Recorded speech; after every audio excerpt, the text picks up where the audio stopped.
আল্লাহ যথেষ্ট সুন্দর খাবার আমার বাবার মাধ্যমে আমরা বাবার মাধ্যমে না, আল্লাহ খাওয়ায়, বাবার মাধ্যমে না। বাবার মাধ্যমেই তো আল্লাহ দিতেছে বাবাকে, বাবার মাধ্যমে আমরা পাইতেছি। আল্লাহ আমারে দিতেছে না, দিতেছে তোমাকে। আল্লাহ দিতেছে, তোমাকে রিজিক, তোমরা আল্লাহ রিজিক দিতেছে, যার বাবার যার মাধ্যমে আমরা খাইতেছি। বাবাই তো আমাদের, বাবা আমাদের জন্য কত কষ্ট করতেছে, এটা তো আমরা ভাষায় প্রকাশ করতে পারবো না। বাবা কত মহৎ কাজ করতেছে, এটা আল্লাহই জানে। আল্লাহর কাছে আমরা তার জন্য শুকর আদায় করি এবং আল্লাহ যেন তাকে সুখে শান্তি, তার বিবি বাচ্চা সহ তার রহমতের চাদর দিয়ে যেন তাকে ঢাইকা রাখে আল্লাহ। আমরা আল্লাহর কাছে আরো বলি, আল্লাহ উনি যেন আমাদের কাছ থেকে তুমি ওনাকে দূরে সরাই নিও না, ওনার যত গুনাহ আছে আল্লাহ তুমি ক্ষমা করে দিও।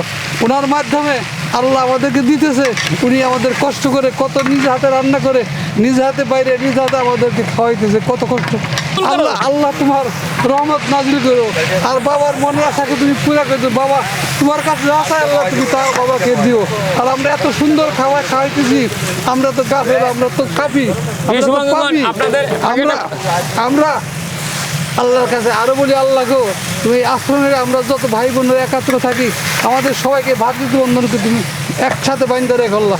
আমরাও যাবো এই কবরস্থানে, আল্লাহ তুমি এই কবরস্থানকে জান্নাতের বাগান বানিয়ে তুমি রেখে দিও আল্লাহ। আল্লাহর কাছে আমরা আরো প্রার্থনা করি, আমাদের ভাই বোনদের যার যে রোগ আছে, এই যে আমরা খানা খাইতে আল্লাহ তুমি এর মধ্যে বরকত নাজিল করে রোগের ঔষধ বানিয়ে আমাদেরকে আল্লাহ তুমি খাওয়াও। আল্লাহর কাছে আমরা আরো প্রার্থনা করি, এখানে যারা কর্মকর্তা কর্মচারী কাজ করতেছে আল্লাহ তাদের জন্য মনের আশা তুমি আল্লাহ পূরণ করে দিও, এবং তাদের যত বালা মুসিবত যা কিছু আছে আল্লাহ তুমি ক্ষমা করে দিও আল্লাহ। আমিন। আর আরো যারা এখানে আরো যারা যে কাজকর্ম করে কত এই শীতের মধ্যে তারা কত কিছুই করতেছে আমাদেরকে, যারা পায়খানা পরিষ্কার করে তাদের পরিষ্কার করা আল্লাহ তুমি তাদের মনের আশাকে তুমি পূরণ করে দিও আল্লাহ। তাদের তুমি তারা যা চায় আল্লাহ তুমি তাদেরকে দিয়ে দিও আল্লাহ।